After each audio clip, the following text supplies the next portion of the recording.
And I feel like real masculinity is standing in defense of someone.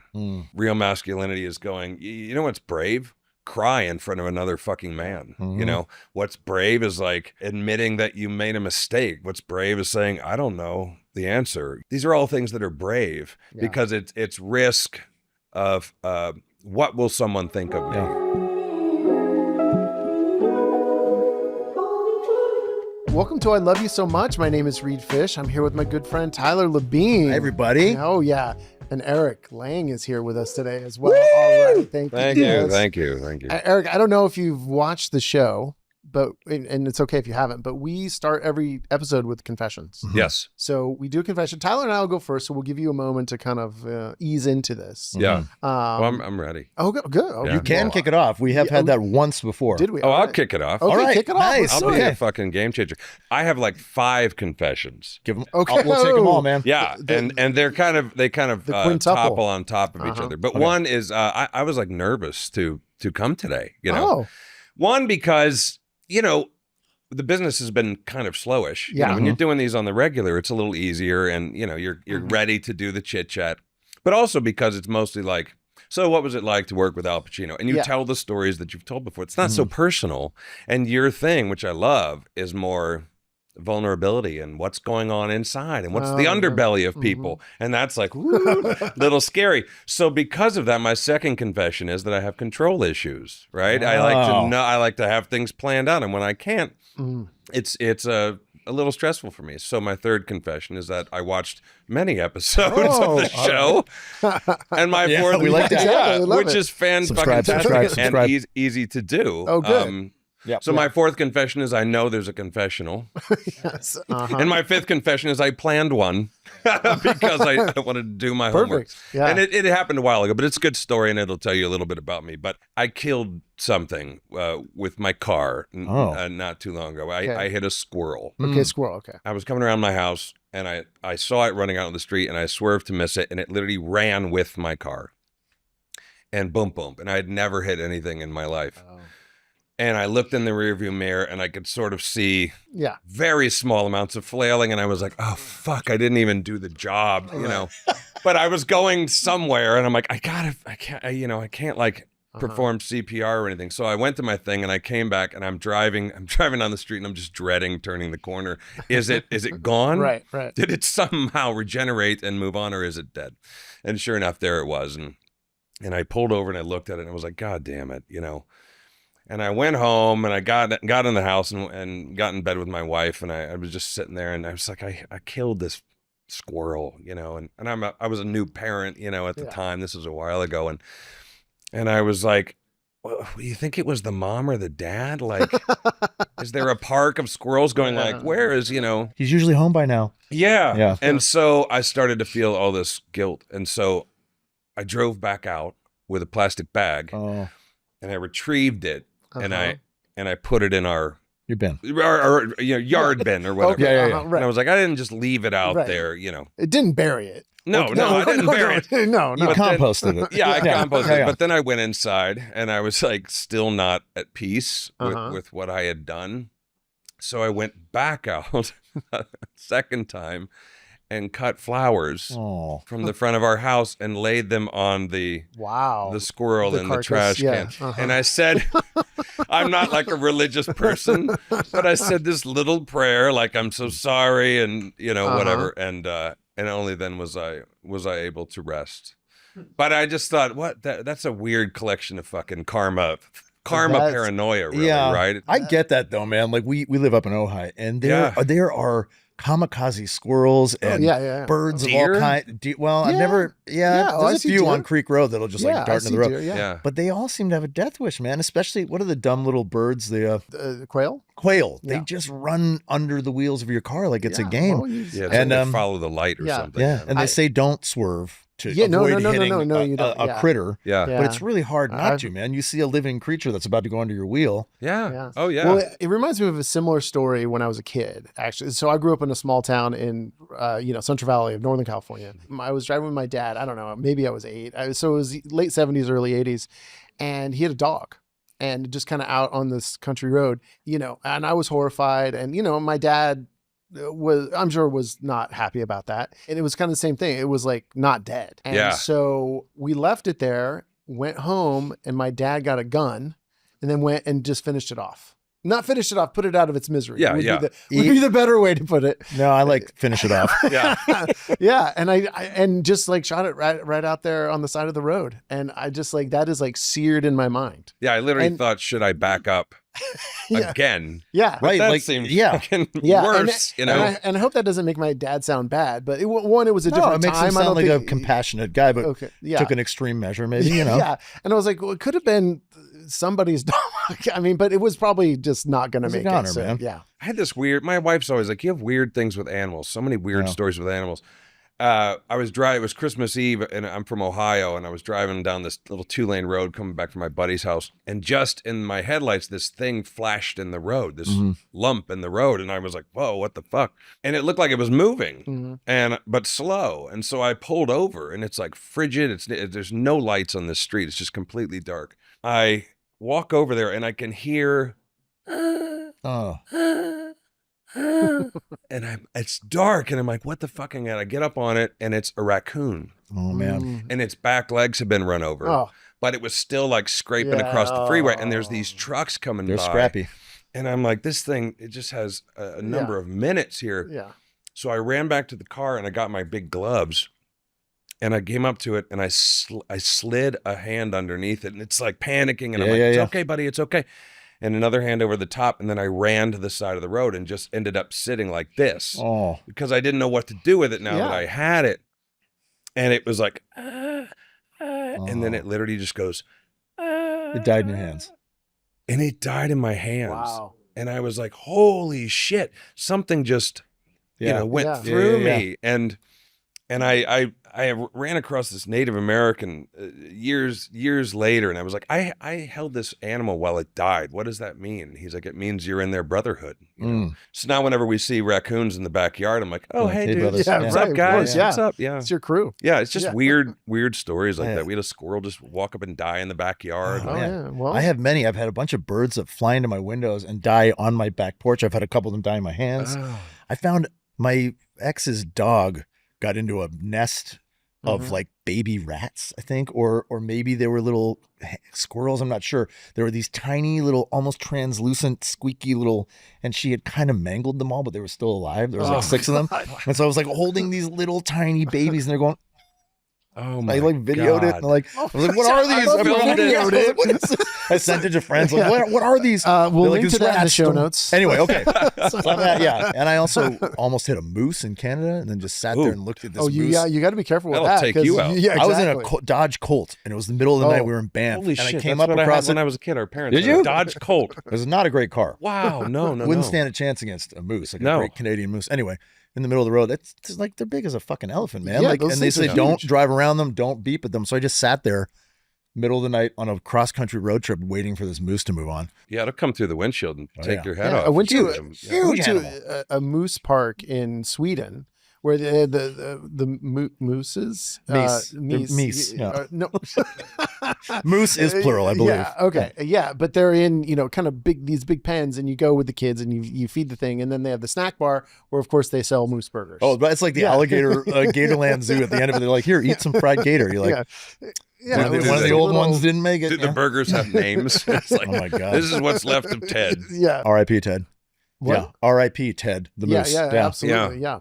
Okay. We're clearly all lit up this morning. Yeah. Well, this is an exciting episode. Do you want to confess, or do you want me to take one? Yeah, I'll do it. Okay, Mine is not that great, but I've just noticed that I can be kind of avoidant about conflict, and like even minor conflict. I don't want to tell this person that I can't do that meeting, or not that exactly, but can be just very, very simple like that. And I'm finding that I'll just put off having that conversation when it's not even a hard conversation. And especially if there was something that I knew was going to be a really hard conversation or a lot of conflict, then I'm really putting that off. Yeah, I'm like, maybe I just won't do that. If there's ever an interaction that I think is tinged with a little bit of like news that I don't want to share, that I'm really avoidant about that. Right. And so I think I'd like to try to confront those things a little more head on. It kind of plays into things I've talked about in the past of where you know, you start to put off something for too long, and then all of a sudden it's, oh God, now there's like a weight to it. Yeah. But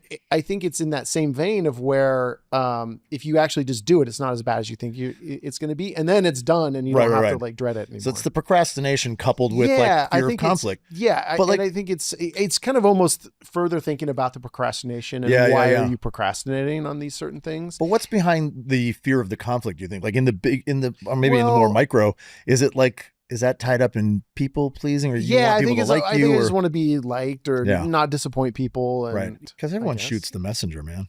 It's true. Exactly. Yeah. Well, and especially when I'm messaging my own shit that I'm trying to, you know, I'm trying to get better at that too, honestly. Like being direct with what I say when it comes to something that might be a little bit like putting up a boundary or being a little more firm about something that I believe in instead of kind of bending it and over talking. And like my partner Martha's been saying a lot lately, like, what are you trying to do right now? Are you trying to put up a boundary, or are you trying to ask me a question? And I'm like, right, I guess I posed that as a question to you, but what I'm really saying is, so I'm trying to figure out a way to get through to just saying the thing that might be a little scary for me because of the conflict. We always tell my daughter, my son, like, the fear of the thing is worse than the thing. Absolutely. You know? And if you think about from a mental clutter standpoint, all those little to-dos of that just, you know, limits every other thing you have space, you need space for. We're both sober gentlemen, right? Yeah. And unflinching honesty, you know, in the beginning. And if you're being truthful, that can't be wrong. All these adages, all these, you know, these kind of guidelines in AA are scary as fuck, man. Like believing that your truth is not only going to be of value, but also that it's not going to be met with like anger or hatred. That's a strange place to be in the beginning when you've kind of built all these ways around doing that, you know, like. Well, and it says a lot about who you're delivering the news to, right? You're putting a label on that person inadvertently by saying she's going to be so upset or he's going to be so upset. And you do a disservice to them in a way by not assuming they can handle, but it sucks. I mean, there's no one's not doing what you're doing. You know what I mean? One degree or another. Yeah. We all kind of like sugarcoat or like, that's, You're absolved. Thank you. Yes. Okay. I'll confess. All right. Okay. I'll do it. This is a weird one, man. And I don't want to get political, but today on the way in, I stopped to get a drink at a little gas station. Yes. I was having an interaction with this fellow. He's an older guy. It's clearly his store. He's very friendly. He's talking about something about, hey, you should buy a cheeseburger instead of this energy drink or whatever. I was like, yeah. As I'm leaving, this other guy comes in and the store owner goes, every day is white power, as I'm walking out of the store. What? Yeah. He said, every day is white power. And I stopped and it just sort of like, it just happened. You know what I mean? It's like I got slapped or something. I didn't know. I was stunned and I didn't even break my stride. I just went to the car and I got in and I started up the car and I was driving away and I was like, what the fuck? What just fucking happened? And why didn't I say something? Why didn't I say anything to this guy? Why didn't I at least stop and say, hey man, I don't want to hear that, or that's not what I believe in, but I just walked to my car because I couldn't actually believe that he said that. Yeah. It was shocking. And then the anger just built and built and built in the car on the way here.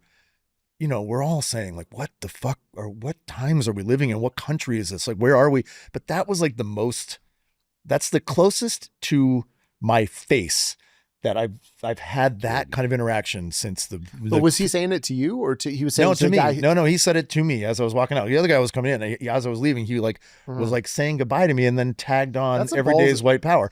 Yeah, and I was like, how do you get the nerve? It was the patron or the clerk? The clerk. The guy who owns the store.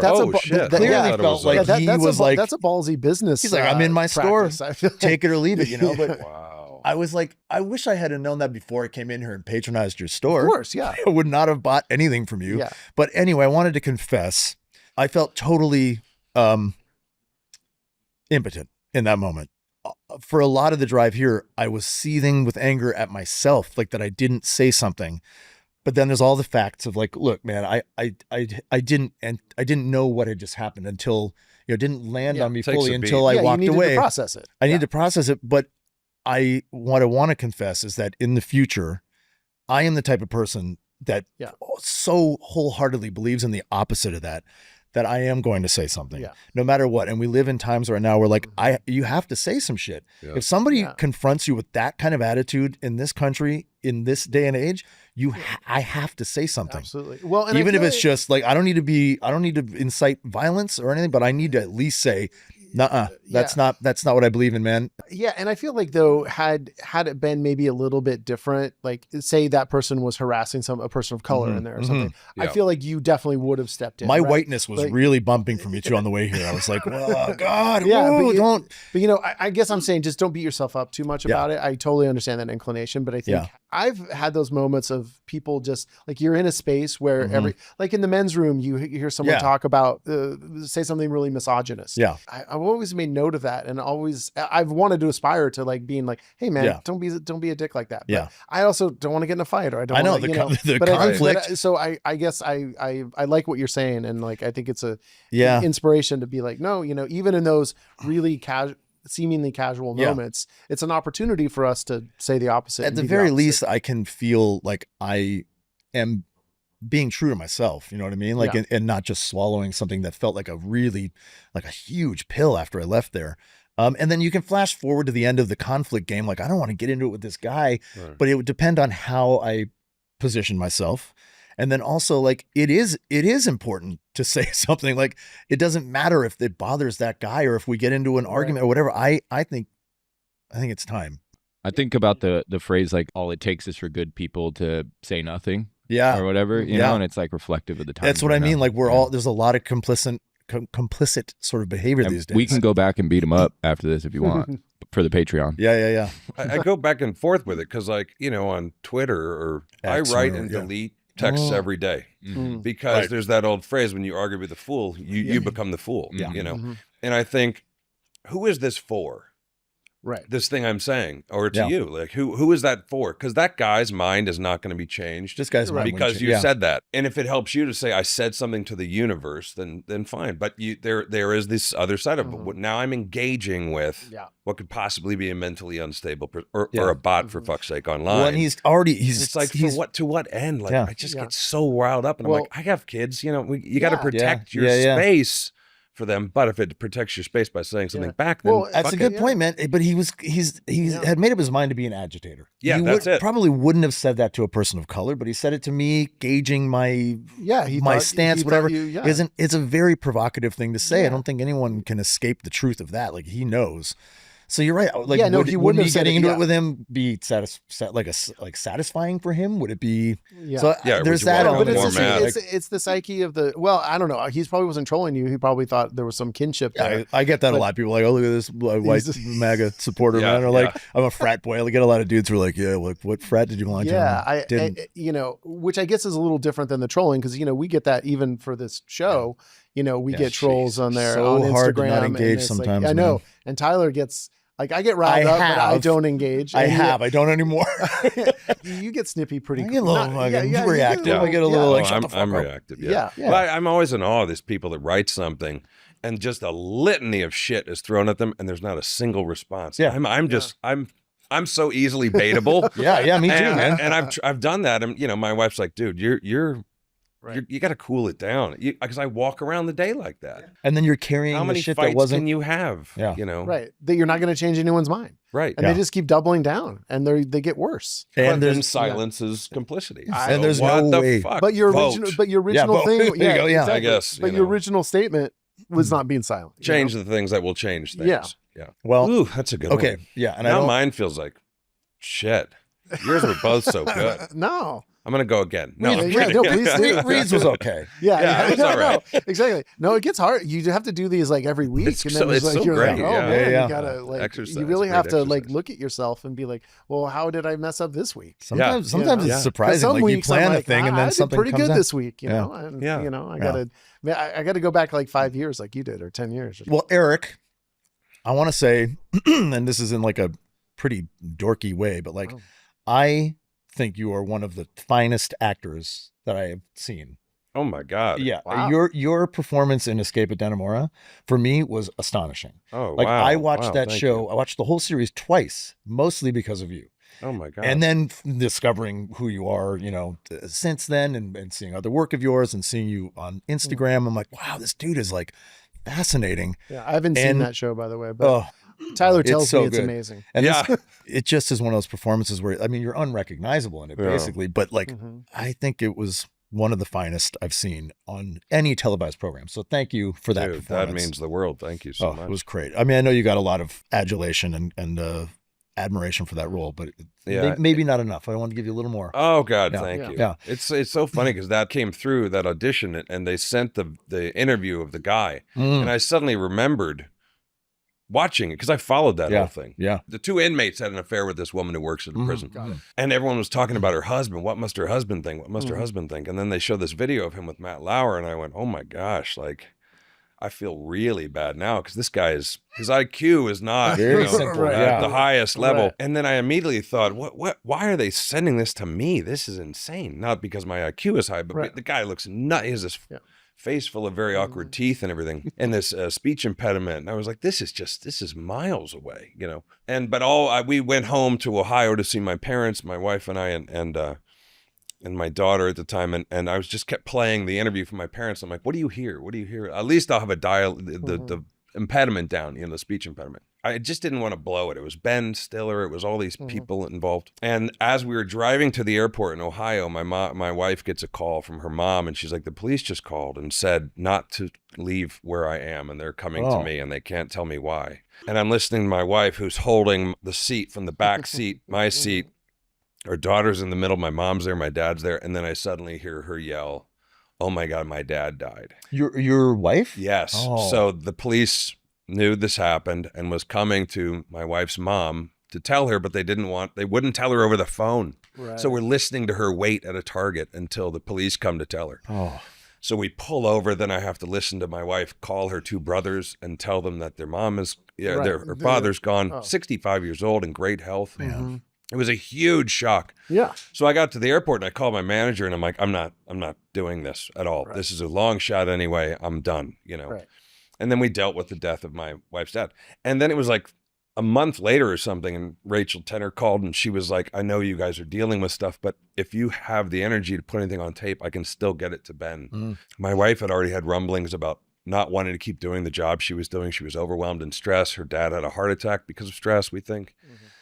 And I was like, I heard her dad in my head say, like, you have an opportunity here that you are just afraid of. But it's too big an opportunity given what's going on in your life. So I went to Cinema Secrets there in Toluca Lake. I played them the interview and I was like, I need to be this guy. And I bought fake teeth and I bought a wig. You did that for the audition? Yeah. Man. And I went home and I popped those fake teeth in and I was like, oh my God. There he is. There he is. It was like, I called it my shame anchor, but it was like, it was just, it changed the way you spoke. And I was like, I can do this now. I've heard that before, that the teeth, if you're wearing falsies, in changes the way you talk, the way you see your face. So then they called the next day and they were like, oh, Ben wants to meet you on Monday. And I was like, oh, well, wait. Yeah. Does he want the thing that was on tape or me? Because I don't want to ruin it. If he thinks that, you know. Do I show up? Yeah, exactly. So I showed up and I was like, he's like, you know, I just wanted to see this happen, you know.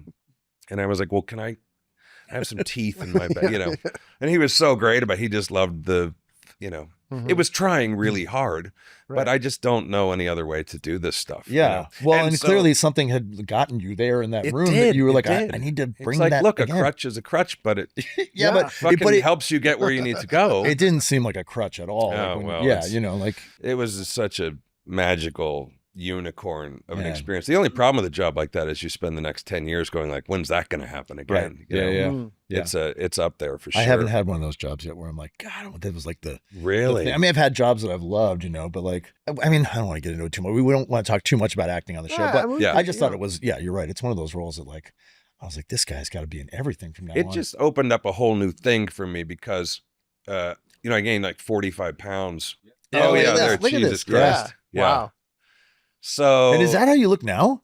That was for a series I did last year, but that was basically about isn't it crazy the physical stuff you get to do for this job? Don't you love that gym shot? I take that one a lot where it's like, that doesn't exist anymore on the right. No, it reminded me of you so much. I do that a lot because I'm on like a big fitness kick. But I have this bullshit meter, and if I look in the mirror and I don't see it, I can't do it. Mm-hmm. Like we would rehearse without the teeth and the wig, and I was like, this just feels like shit. There, man. You know?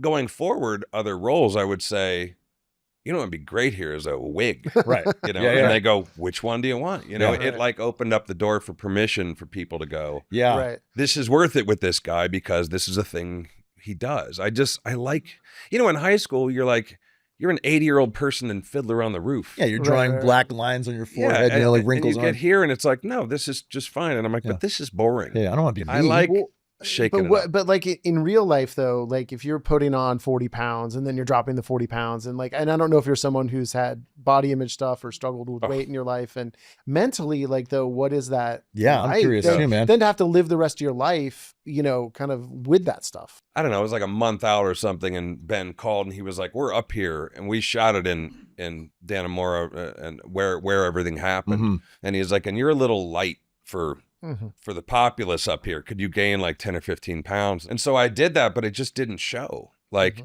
my neck was the same. It was just really here, you know. And Patricia did it as well, Patricia Arquette. And so I just kept going.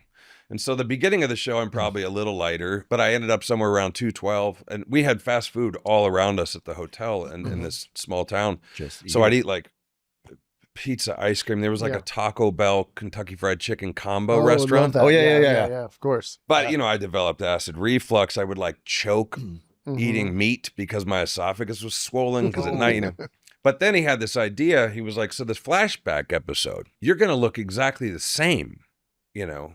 So what if we, and I've talked to Patricia about it and she's cool with it, but what if we took a month off and you guys lose all the weight you can, and then we come back with a skeleton crew and shoot your flashback episode? Right. And I was like, okay. My son was going to be born around that time. That was a whole other thing. So we had a month, and I had my little trainer, and it was carbs and massive amounts of calorie deficits. But that one episode, I got down to 175 pounds. Jeez. And the other episodes, I was 212. Fuck, man. That's dude, it was what? Well, my son ended up being born, and they gave me more time. They gave me like another month. Right. He was born right when we were supposed to go back.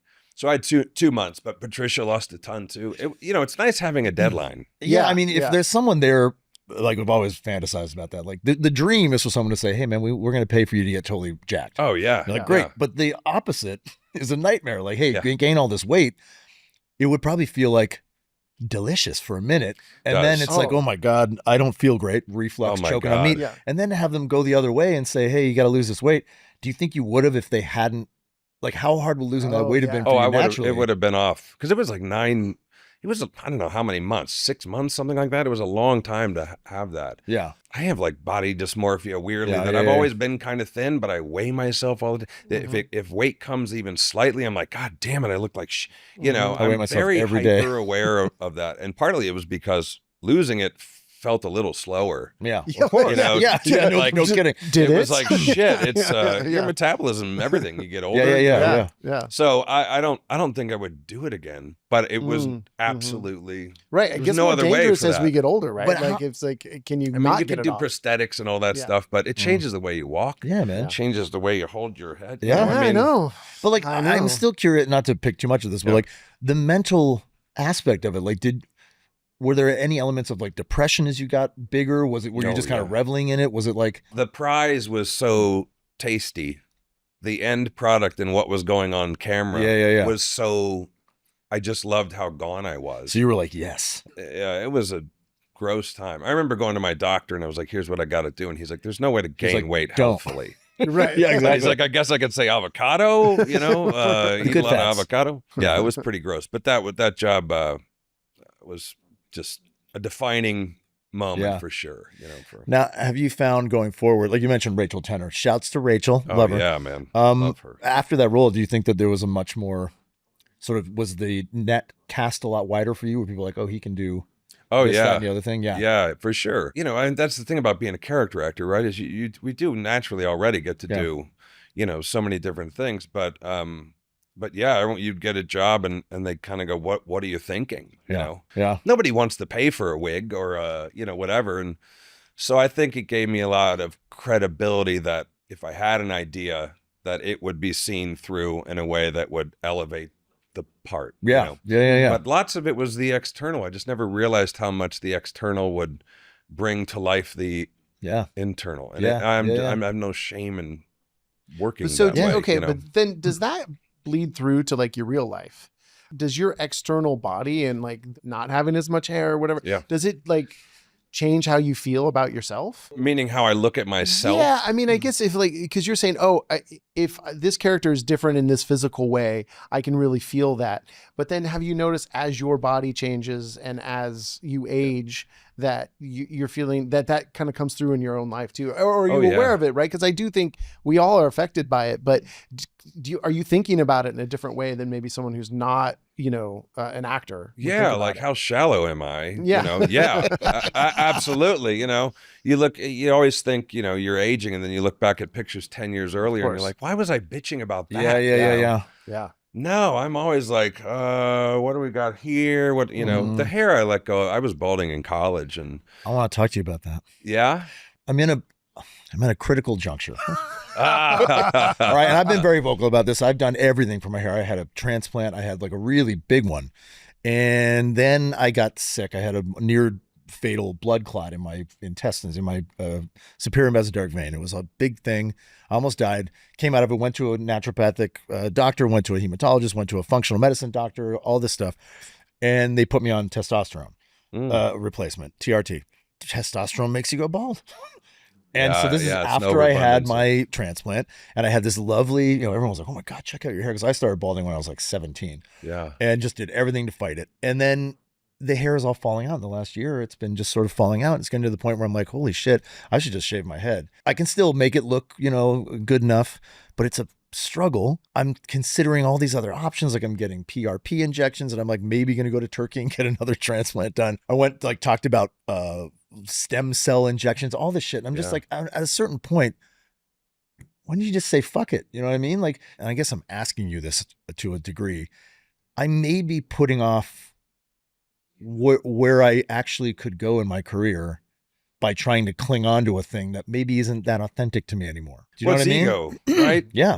That's what I mean. I'm holding on. Like, you know, you hear a woman say, you know, but he was bald or whatever. There seems to be like a ding against it, no matter how, you know, I have a good skull. I think that's, you got a great shaped head. I got a good head, but I used to have for a long time, I called it a skullet, but it was like long in the back and it was bald on top. Like, I grew it out for this pilot. And then, at that same time Lost happened, you know, and it became like my brand because that show had such visibility. Yeah. And I was like this out of the box looking person. I held on to it out of ego because I was recognized with that. Yeah. And I wasn't right for everything, but when I would just get it, you know, you were the guy. It was so unique. Yeah. But also it became a pain because if I got a trim or if I wanted to cut it and then a roll would come up, I'm like, I don't have my hair. I don't have my I don't have my trademark, man. And so finally, I think it was the bridge. I was like, I want to shave it. I want to shave it down for this. It was a serial killer or whatever. Yeah. Bridge. I shaved it, and I it takes so long to grow it back, and now I have so little supporting characters up top that it probably wouldn't look the same anymore. Yeah. And it's a great excuse to go, now wigs on me. Yeah. It looks like scalp. It's like you're a perfect candidate to do whatever you want. Right? Yeah. It's just added on. And then you take it off the end of the day. Dude, it's freeing. Lovely. Yeah. Okay, so that's where I'm at right now. I'm not bragging about this. I'm embarrassed. I spent almost $50,000 on a hair transplant.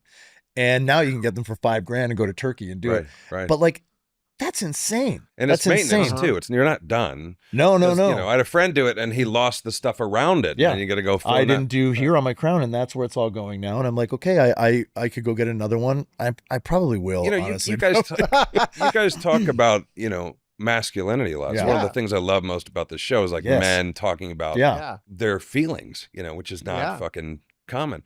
But that was a real wrestle for me, is that real men have a head full of hair. Right. Like, you know what I mean? There's some virility it is. involved. It's just iconic. It's the iconography of a man. And I remember when I first, I used to have it really trim cut. And I didn't do anything about it. That women were like, I love the fact that you just let it go. Right. Yeah. That you're not trying to cover it up. So weirdly, it gained me points most often with women that were like, these guys were like combing it over or whatever. It just suggests that there's a little hole in there that thing helps fill. Well, and it's hard to see other men doing that. And I'm like, I never want to be that guy who's clinging on to it. Like my brothers are both bald. My dad's bald. Yeah. They look great. They look fantastic. But there's something about me being the only brother. It's only you, son you that's like your brand. Well, and that my hair used to be very much my brand. I had wild, spiky, bleach blonde hair and all that shit. And then it got harder to do that. So I went to this like kind of like pushed back thing. That became a bit of a trademark for me too. And then like, it's just weird, man. It's like, it feels, I mean, in a very kind of tumultuous time in our industry anyway. Yeah. I'm like, do I want to switch up brands now? It's a risk, but it might be the right time to do it. It does grow back, but it takes. Yeah. And then it's like, am I going to go through that awkward phase of growing it back out? No. And I want to shout out your hair because, and this is more a personal preference thing, but I think like shaving it to the skin because you have the kind of classic male pattern. But I like that you have it. Like I can see that. I would do that too. I would keep a little around. I think that looks a little sharper. My brothers both go totally. Bald and then Actually, no. My older brother keeps the thing there too. At one point, he shaved steps in the side of his. Oh man! He was like, "I want to celebrate being bald. I want to like I want to rebel and be like, look, I got hair. It's right here." Yeah. The masculinity.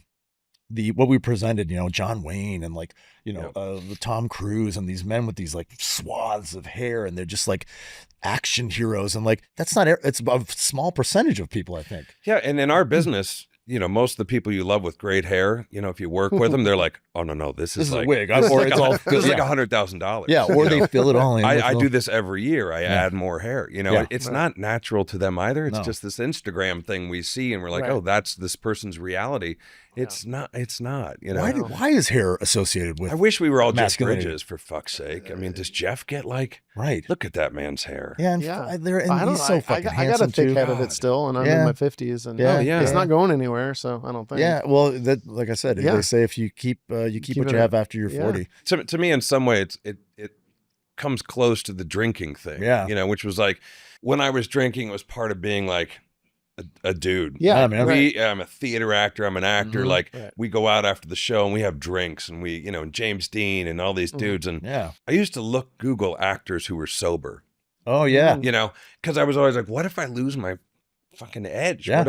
What if this even the hangover the next day is like a little bit of a grit? That, man, I want to talk about that. Because I've had that too. But I saw Colin Farrell on there and I was like, Colin Farrell doesn't drink, and I finally got to work with him. And one of the first things I said was, I have to tell you, like when I saw you didn't drink, it was like, fuck, that weirdly made it okay for me. Yeah.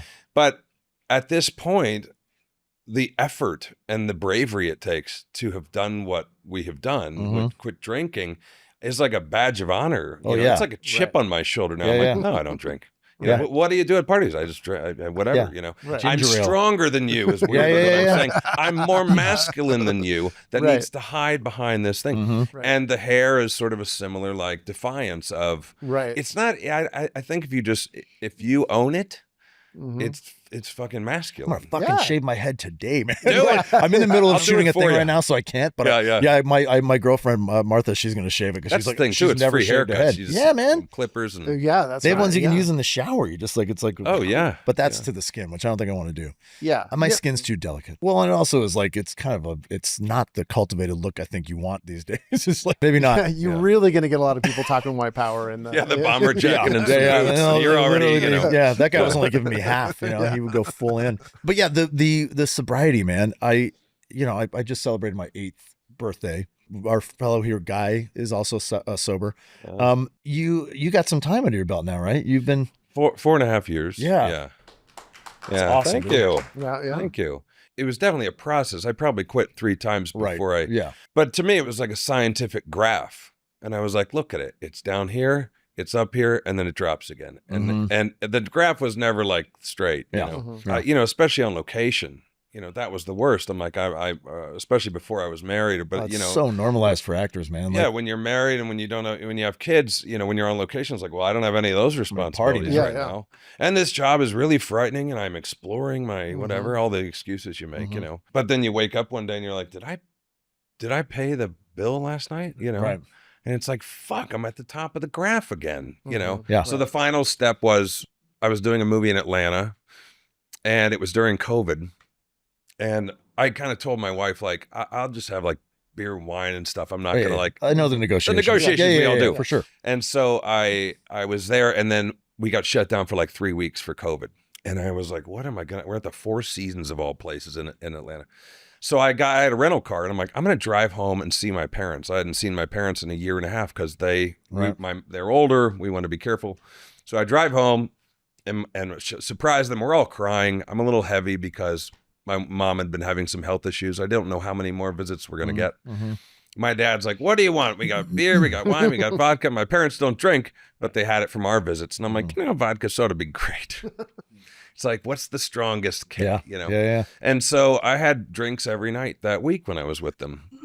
And I was leaving, and the last day, and I came downstairs, my face all puffy, and my dad is just sitting on the recliner, just looking at me, and he goes, we're a little concerned. Yeah. And he just said it that simply. And I was just like, I had nothing but you're absolutely right to be. No and defense. then my mom comes in crying, and she's just like, you just have so much to lose. Oh, man. And I just burst into tears, like tears I had never fucking cried before. And I stood up and I like hugged her, and I was like hanging on her. And at the same time, I felt like this backpack of weights like fall to the ground. Like I've been, all the thought and my eyes red, all the shit that you go through when you think about the externalities of drinking, that it was just done. I was just done fucking carrying that around. Then I had an 8-hour drive back to Atlanta to just. A lot to think about. Yeah. And that was it. That was April 27th and whatever. And it's the best thing that could have happened to me. I just had an unhealthy. I'm an addictive personality about a lot of things. I find a food I like, I make it every single day. Yeah, So knowing that it's best for me, and it's just so many things you don't have to worry about anymore. Oh my God, man!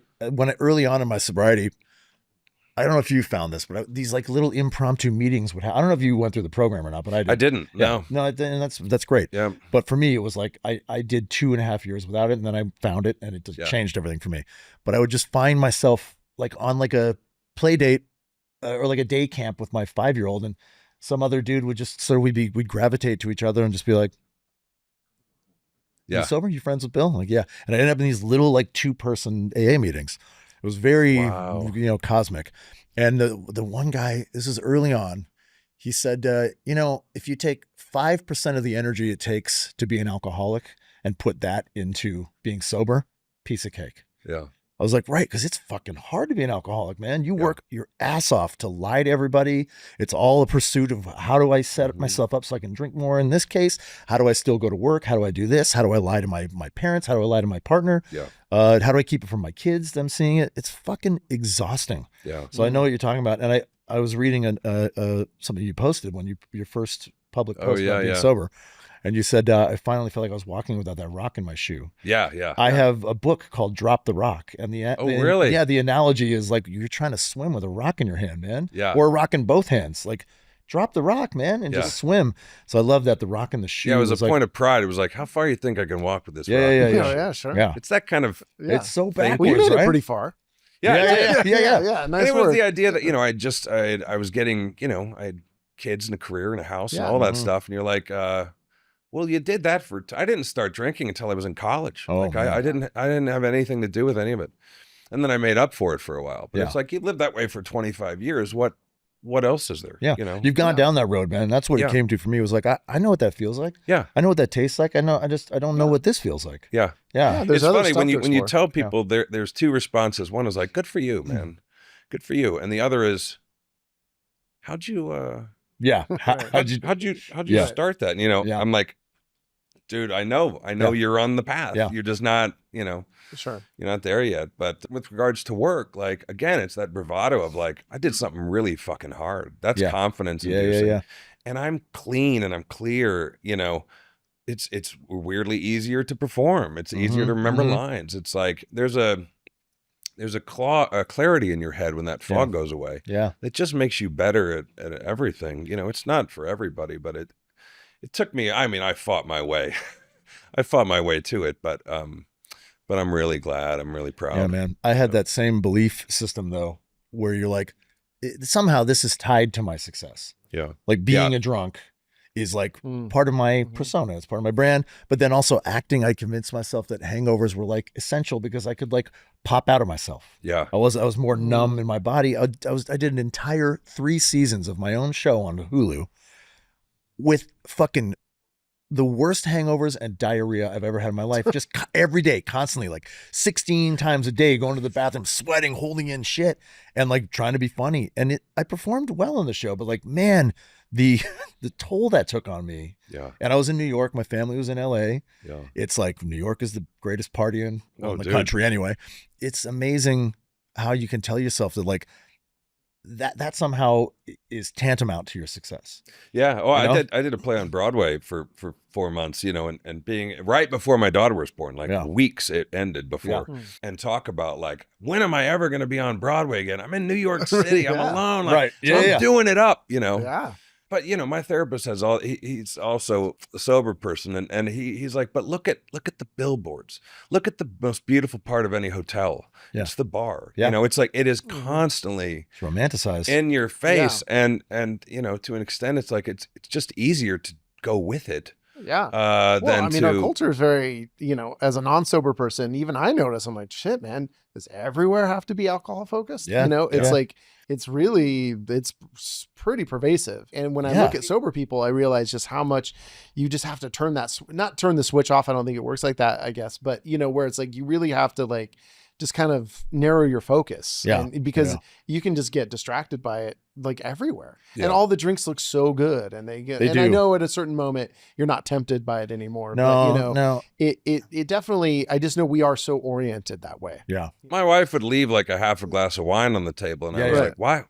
Well, first of all, it's the cost. I'm like, it was like $15. Exactly. But like, just why would you finish that? Yeah, it's I don't need confounding to me. My partner's like that too. She'll drink like 2/3 of a drink, and I'm like, the cost, but also like, how can you physically do that? Yeah. I could not leave a drink. I couldn't leave other people's house. Well, and I would have, when I wasn't doing GLP-1, that's my plate too. Right. And I'm not really drinks too, but it's like any beverage. Yeah. Like it doesn't, if it's wine or if it's a Diet Coke, drink it. There's still some in there. I got to finish that off, Same, man. Well, and I don't know if you found this, but like that vacuum doesn't go away. You know what I mean? No. Like when I quit drinking, it was like, well, now when I go out to dinner, I want all the foods. Yeah. The food became the thing that I was doing to reward myself, right? And then you start to gain weight or whatever. Like, and I would say like I don't drink alcohol. I am sober from alcohol. Yeah. But I will have a little gummy every now and then. Or something like that. Yeah. But that doesn't have. I don't feel any of the intrinsic like need that I felt, around it. But that's another part of it. It's like, that's just another sort of break from what, what are we fucking hiding from? What are you trying to shut off? What are you trying to hide from? Yeah. Whatever way you want to put we say it. like, you got young kids, right? Mine's 7 and 11, At the end of the week, it's like, holy shit, we got through a week of school. We got through, Yeah. But my nervous system, I'm just someone who revs on high RPMs. That's why drinking was great. It slowed me down. That was what I drank for, was to sleep. There's like a great medication I tried called gabapentin, which is used for other stuff. But it does the same thing. It sort of slows you down a little bit. Yeah. When I was in college, I had a girlfriend cheat on me, and I walked into my room and I was like, boom, and I punched a hole in the wall. Right. And talk about like seeing your damage, Right. Yeah. And I was like, what the fuck, dude? You just punched a hole. You got to get a hold of your anger. I got to go talk to somebody. So I tell my little advisor there, I'm like, I think I need a therapist or whatever. And she's like, yes, but as an actor, use it. I don't want you to lose all of that. Right. I just want you to be able to control it. You know what I mean? Planted, man. And so it is that that battle for me of like the urges, the revving, the high RPMs, whatever, is part of what brings that fucking stuff to it. Let me ask you this about the high rev, the RPMs. Like, speaking about holistically and trying to live without vices, you know, like for me, it was sugar for a long time, like eating not THC gummies, but gummy bears and shit. It was Red Bull just 3 weeks ago. Red Bull. It's like it's bingo. It's cash bingo. It's whatever the fuck is like readily available that I can get addicted to anything. It's the gym for me. It's everything. My goal is to find balance, you know, like a healthy place to live where I'm not indulging or overindulging or whatever. But do you have a space where you can live without hiding behind anything and keep the high intensity RPMs? Or do you need to funnel the RPMs into a thing that you can like, that could maybe become a vice, you know? Boy, that's a good, like, do you ever find yourself living in just a totally holistic place and you still maintain that feeling of like, I still have the... Oh yeah. And oftentimes, you know, when I'm eating right, I'm not like late night snacking is my big thing. You know, it's dark, the TV's on, boom, Pavlov's dogs. I'm like, ding, ding, ding. Let's get something. I need something. It's like going to a movie theater and not having a drink. I'm like, I just don't know, not a drink, but like soda. Yeah, anything. Yeah. But when I am getting good sleep, when I am, you know, specific about the way I live, I have this thing where I'm like, a schedule would be great. Yeah. Wake up, have water before coffee, have some electrolytes, do a half hour of working out, have my lunch. Here's my lunch. I know what I'm going to make. That's every day in my head. I'll go, this is what you should do. You don't do it. Talking about, you know, putting things off. And I'm like, my wife's like, did you make your schedule? I'm like, no, let me do it. But I know what it's going to be. I got it. I do that every day. I got it. That's self-love, right? Yeah. You know, I always write notes of like revelations I have in my phone, you know, like little for a script or whatever they're for. And one was like, I used to sleep with like this glass of water next to my bed. I'd have water before bed, but it's open and it's right next to my bed. And you know, you flail around. Yeah, I do it. And some part of me when I would go to sleep was like, you might knock that thing over. And part of my high revs is like, if something spills in the house, I'm like, fuck, you know, it's with kids. It's like it's the end of the world, man. Yeah. It's like, who gives a shit?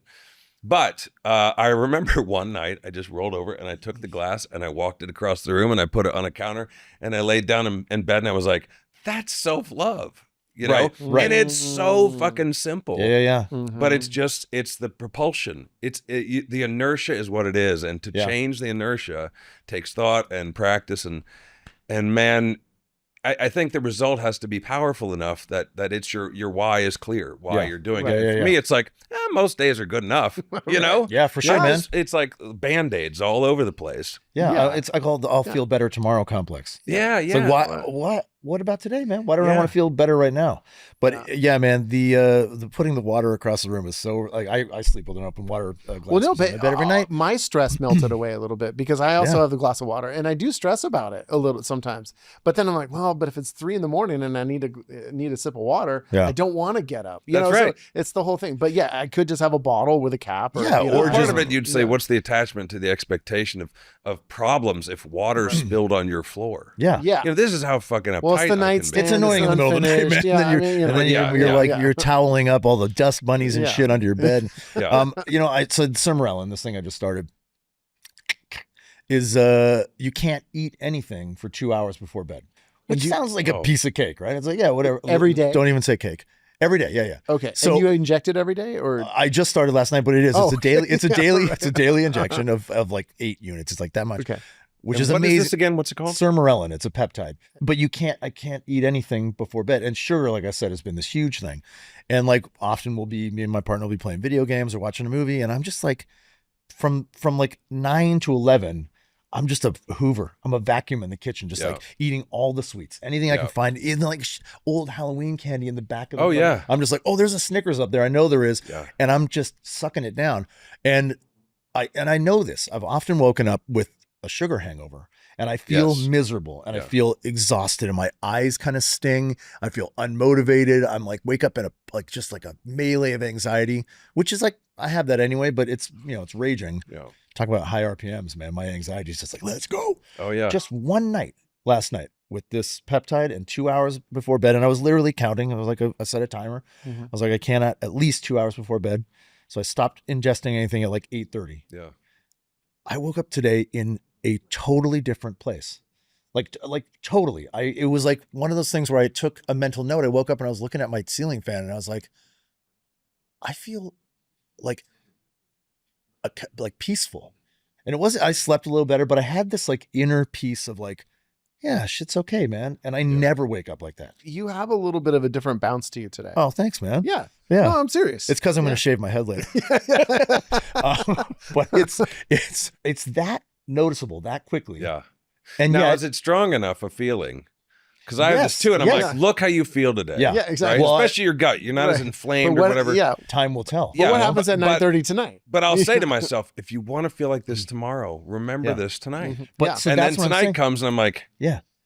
10 chocolate covered almonds is not. It's not going to make a difference. 150 calories. Like, what's that? Yeah. So here's what I'm saying basically is like, because I have a prescribed schedule now with this medicine, I just won't. I won't. Right, you have to. Because I paid money for this thing. I want to get the results of what but it takes something like that for me to stick to that idea. Yeah. If it was just me waking up in the morning because I didn't eat sugar the night before, serendipitously, and noticing I felt better, that would just float on by. Well, that's why an imposed schedule is good for someone like you and me. Yeah. When I'm working, like, and a camera's going to be in my face the next day, go to bed. Right. But, one would question, why are you taking care of your health for a camera? Yeah. When you have two small children who are like, Dad, why are you eating another bag of Chex Mix? You come up with all these reasons, right? Like, well, it's because this is ego. Because I am on camera. It's ego, but it's forever. It's and it's your career, and you want more. I would say it's a lot of it's the money too. Yeah, it's for like sure. You need to like. This is the and it's also the here and now. It's like, if I do this, I will get money. If I do this, I will get more fame, or which will bring me more money, which then I can support the children who I absolutely love. It's like you got to here and now, man. And two, for me, it's like when I have that deadline, and especially when it's related to work stuff, then I'll finish the work. Right. I mean, it's just like in college, right? I'm not going to write the paper until it's fucking due. And then when it's due, I'm going to do it. Again, these are all ways to avoid being present, right? These are all ways to avoid being like present of how you feel right now. Like I've already put it off. Like you wake up with that feeling and I've already shuffled it somewhere else. You know what I mean? Yeah. Like I already know that tonight I'm not going to, I'm going to eat sugar, but now I know I won't, but it's like, it took that. The saddest part is when you sit and you're trying to just touch in, to where you're at, and you don't even have a description for it. Yeah. I'm like, I think I'm okay. I don't have something to know. Like you aren't even able to recognize your shoulders are up here. Yeah. There's no because it's such a norm. When the norm is like escalated, to sit quietly is like, I guess I'm fine. I've tried meditating and whatever, and it's tough for me because I'm like, I feel fine. But that's just it's sort of a cover really of or just an inability to even note. The meditation with when I began the program, I went to this all men's meditation meeting over Zoom, and I never meditated. Maybe a little bit like fiddled with it, but it was every day. It was every day for a year. Yeah.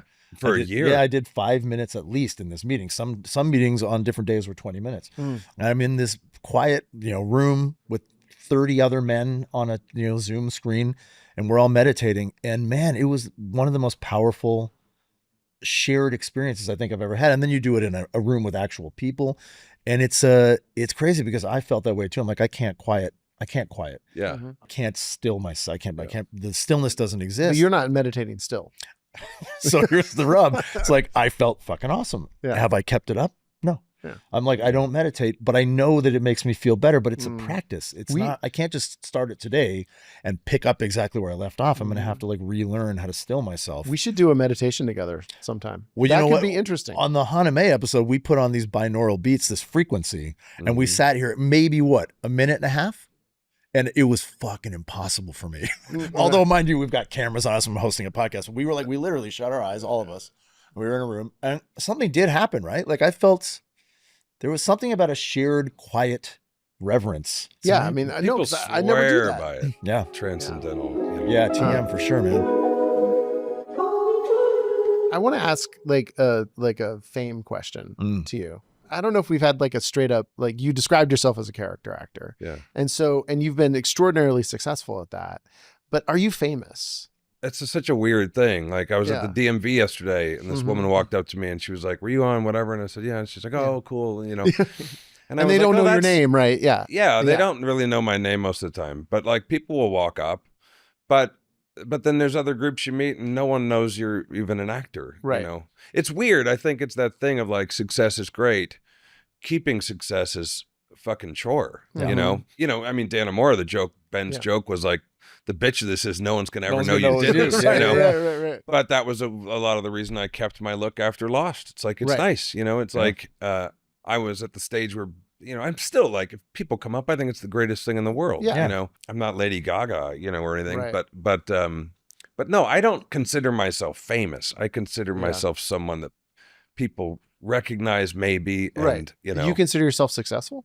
Oh yeah. Yeah. Okay. Yeah, good. I do feel very proud and lucky. And I never watched it. You were on Victorious, right? Oh, and God. So right. But what's that like then to also see your co-star from 20 years ago, and then also someone be like basically as famous as you could possibly be? Oh, it's crazy. Yeah. Well, like I did Narcos with Pedro Pascal, right? And now he's like, woo, he's the guy. It's weird. I'm sure you have relationships like this too. Yeah, I grew up with Ryan Gosling, man, and it's my God, it's bizarre. Yeah. It's like a part of you goes like, well, why, when do I get to, explode or whatever? Yeah. There's people yesterday. There's this new girl around with all this cool dark hair, curly hair or whatever. Odessa. Is that it? Yeah. And she seemingly came out of nowhere, right? It's I'm like, where did this person come from? And she's on all the, and you go, what? And I feel like there's a part of like our business in that way where it's just damaging to look at things that way. You know what I mean? I look at like Paul Giamatti sometimes and I go, well, wow, we're similar-ish types. And Paul's got Oscar nominations, but I just feel like it's just about if you can go to bed proud of the thing you did. Yeah. Sure. All the rest of it is like, I always wanted to be the kind of famous where when you walk through an airport, somebody goes, oh, that's the guy from, shit, what's his name? Yeah. And I'm there-ish, you know what I mean? Yeah. But the couple times I was out with Ben, in a restaurant or something during Dannemora, we went to a gym one day when I was trying to lose the weight. He went and worked out with me and we were just on a treadmill and I turned around and there was a line behind his treadmill. Yeah. And they were like, can we get a thing? And I'm like, dude, that's his thing. Yeah. That's not something I want, especially with kids. No, man. Especially. No, and that's what my next question was to be. Would you even want to be as famous as Ariana Grande? No, I think there's so much difficulty that comes with that. Oh, I can imagine. Yeah, I think a lot of people who get that level of fame, they just can't maintain their friendships. They just can't. Because you can't go out with them. If you live in when you realize that you're in like a totally different stratosphere as somebody, like from my perspective, I mean, I've been with people who are like, they're talking to you as though you understand their level of wealth or their, whatever it is. And you're just like, I'm in a different world, man. They feel that too. Yeah. At New Year's, Taylor Swift was staying at the hotel a block away from my apartment, we both right? live in Ojai, And so there was a big wedding there. She was there, and the town was abuzz. Oh, Taylor Swift's here. There's security all around the hotel. And then my daughter's like, well, I don't know. I mean, do you think we'll see her around town? I'm like, we're not going to see her around town. Yeah. What do you think she's going to go walk down the arcade and go in the shops? No, but people were like circling the block, waiting to catch a glimpse of her coming out of her villa or because whatever. if she tried to do that, it's just an absolute mob. Yeah. And then you're just like, my God. Yeah. All of a sudden I started to feel bad for her when that's not like something I've felt before. I'm like, oh, you have all the money. You have, we all kind of want fame to some degree. You have all the fame, but my God, it's just like, it's stifling. I tasted insane fame when I was 19 in Canada. I should definitely identify but it's that. all local, right? But look. Country of 38 million people. There's still enough people there. Yeah, dude. Population of California. And I was on this show with Ryan Gosling. We went to school. I've talked about it. We went to school on a cruise ship. It's called Breaker High. And it blew up. It was this UPN show. It blew up in Canada. And I would get mobbed in malls. I would get people like on the sides of my car, on the running boards, like shaking my car, like crazy, let out of a movie theater with a jacket over my head, like that kind of thing. Man. At 19. Initially, I was like, this is awesome. This is great. Like, well, I feel like a Beatle or something. Yeah. And then very quickly, it was dangerous. And also it does weird things to your ego. I think the weirdest thing I noticed was when that ebbed, I realized at that point, I was like, oh my God, I'm not being looked at. I'm not being ogled. And I felt like I died a little bit. I was like, I'm not that valuable anymore. And so I remember doing a movie with a very famous actor. It was at the height of their thing. And they were like at the water cooler with me. And she said, you're here for the apex. She's like, now it's all downhill from here. And I was like, yeah, right. Like never. And it kind of has been. And it's you realize at that point, like you're the most famous movie star right now, and all you want is to maintain it, but you can't. You just can't. You cannot ever stay at that place.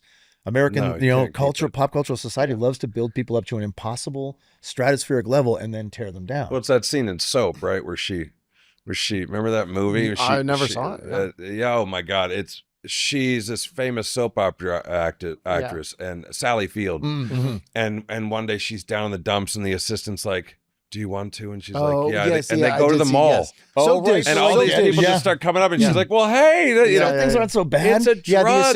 The assistant is like, "Oh my God, it's her!" And then everyone, Soap dish was what it's called. Yeah, soap dish. It's another drug. Like you said, it's nice when people come up to you and go, "Hey, aren't you in that show or whatever?" Yeah. Which is the level I'm at as well. Yeah, I don't get like mobbed or anything, but it's funny. It is a little bit of validation, but it's in a healthy place, I think. Yeah, you guys seem like just the right amount of famous to me. Oh yeah, Thank you. Just about the most. I mean, you look at like Richard Jenkins, or like there's these astonishingly good actors who are never in a magazine or never like getting. Yeah, it needs to be about the work you're doing. Yeah, and J.K. and your relationship, J.K. Simmons, those guys, your relationship to your own output, and are you okay with that? And everything else is a byproduct of the public, and that you can't control. Do you, in all honesty though, do you have like, because I guess I'm a character actor as well. I mean, I am. I still have an itch. I still have those covetous moments, where I'm like, oh God, look at that shit, man. Like, how do you, and I don't mean this in an egotistical way either, but like, we're peers with a lot of these people. Yeah. I know a lot of these people, and I think I would consider you as fine an actor as, Giamatti, maybe even better. You know what I mean? I'm surprised we haven't done something. Yeah, it's true. I feel like I've become content with the level of success that I have. Current, dry times aside, but I don't know how do we ever lose that covetous itch in this industry? Yeah, I don't know, and that you get into the business side of it, and I don't have a publicist all the time, but for big jobs, we'll bring mine on, and I'll get this spot in that magazine or whatever, and he's like, look, if you were 21 and blonde, you'd have the cover, right. As a middle-aged bald man, I'm not as intriguing to the public at large. But we like bald, right? Bald's good. We like bald. Exactly. We love it. Love it. I got clippers. I can come by today. Parking lot shave job. Yeah. But are you covetous? I mean, I feel like, knowing you and kind of like going through the journey of like, I got this audition and that audition. It's like, I never hear you being like, well, this is like a big part in this big movie or whatever. No, that's like you, the way you frame it to us, you're like, oh, it's a really cool project. Yeah. That's what I hear. And I never hear you being like, this is a big break for me. I mean, and to your credit, I think thank you. When you say I'm being covetous, I don't feel that from you. Well, that's you. A, I'm Canadian. B, I think we're taught in this industry, like, don't be braggadocio. You know what I mean? Don't walk around going like, but it's also this, like, it's a secret feeling. I mean, I think a lot of actors feel it, but like, you certainly don't advertise that. If your friend gets a role that you wanted, you die for a second inside, but then you're also like, I'm so happy for you. It's such a odd dichotomy. Right. There's this feeling of celebrating your peers, but also being jealous of what they have. Yeah. Is inescapable. And it's a part of it we don't talk about a lot. I had such a big lesson on Dannemora because for all intents and purposes, that was the closest thing to a performance that should be nominated for awards that I was ever going to give. I actually thought you won a Golden Globe for that. I got in my mind you did. I got nominated for a Critics' Choice Award, which I was extremely proud of, and the entire cast except for me, Emmy, Golden Globe, and everyone is texting me going like, this is fucking insane. But I did all the interviews and all the hoops that you jump through, and your Gold Derby has their rankings, and you're like, holy shit, like I'm right, and you can buy into all this stuff, and really at the end of the day, to win something like that really gives you some credibility for sure, a better paycheck, and maybe more access. There's those three things. Right. But after not winning, I got better paychecks, more credibility, and offers came in. It was like I didn't need to have done it to reap the benefits of it. And I'm not trying to brag. It's just that's like, you're going through that process. It was the closest thing I got to going, well, now I'm going to jump the line a little bit. Yeah. There's always a bit of a ceiling, you feel. Yeah. Right. Especially, I think you might have the same thing where like, we're not up against necessarily other people like us. We're up against much more famous people. Especially right now. Yeah. And sometimes like Dannemora is such a weird role. You know, they tried to fill it with people who were more famous than me, but that was just a window in. Yeah. And it is hard to go against just someone's name. Yeah. You know, you might even be better, but that just has money attached to it. Well, it's the same with the award circuit, man. Like the campaign is just much harder for you than it would be if they had put somebody in that role. They know how to sell. They could start a campaign like that, but for you, it's another negotiation, right? It's another, and that's what I get to. Like I have that similar experience on a show I did called New Amsterdam, where the whole cast got Emmy consideration, and I just didn't. It was just like, they were like, you're a straight man playing a gay guy on TV. It's not going to happen. It's all these things that sort of I understood. And then I watched like Emmy magazine feature just like 3 of the actors on the show. And like my friend is on a huge show right now, and same thing. Everyone's getting all this attention. And it's like, I talk to her about it a lot because it's that practice of like, this doesn't matter, man. It really doesn't, but it fucking does, but it doesn't. Yeah. And I always come back to like, it's just flickering lights and sounds in someone's living room. You know what I mean? It's so fleeting. What you do on set, the work you do, the relationships you have, those really matter.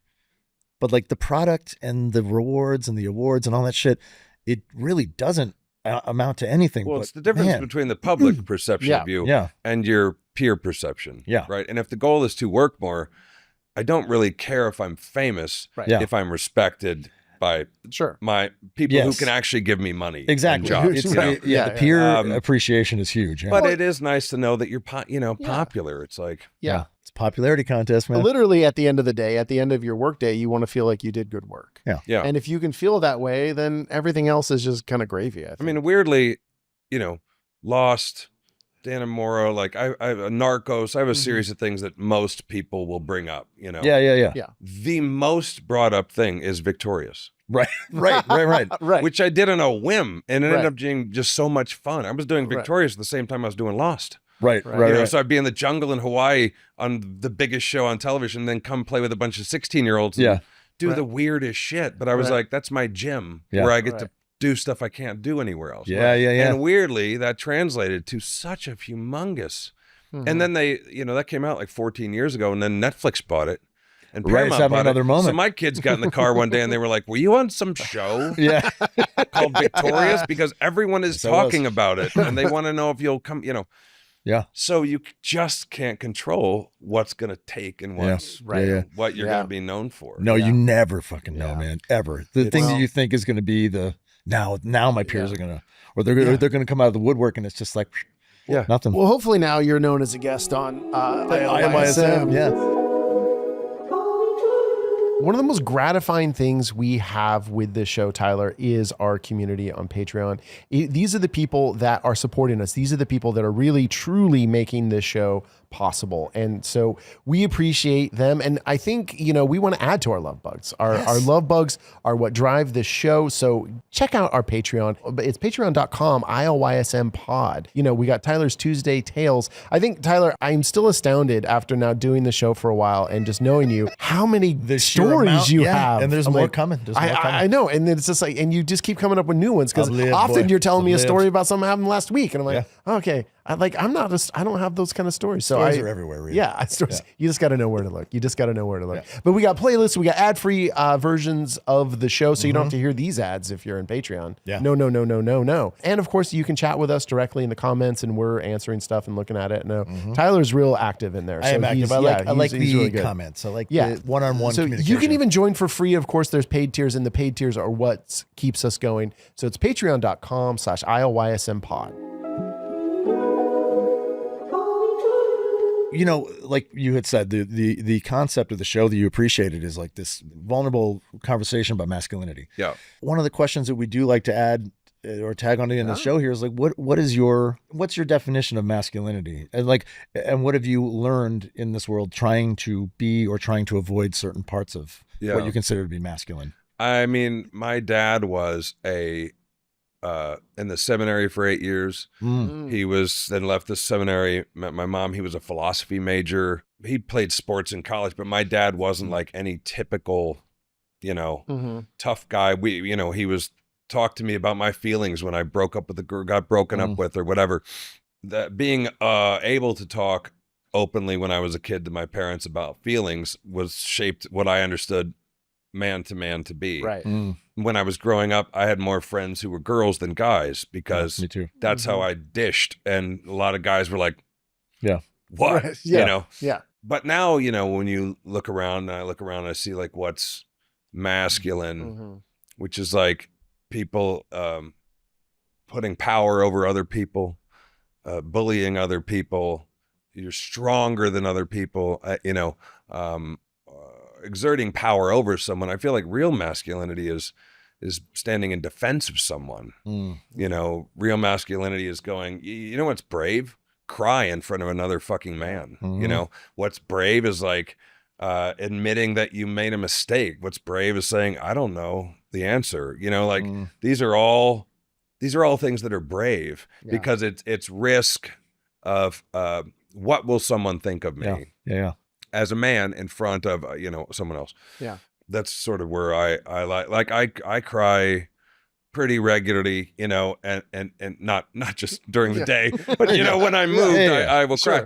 And my son will always look at me and he's like, or my daughter, you know, you okay? And I'm like, yeah, this is fucking great. This is what it is. You know, never be afraid to let it's okay to feel. Yeah. I always have something has the power to move you to tears. You owe it to that expression or that person or whatever. Like, I'm not going to deny that what you made is moving me to tears. Yeah. Like, why would I do that, man? What a wonderful expression. I mean, they say people are soft or whatever. I don't know what that means really. Yeah. But, you know, you have to manage your mental health still. Yeah. But I just think, you know, being a man is like doing what you got to do for your family and taking care of yourself and taking care of people who don't have a voice. You know, I mean, this is just, and allowing your own humanity to be on display. I think that's the thing about these shows, right?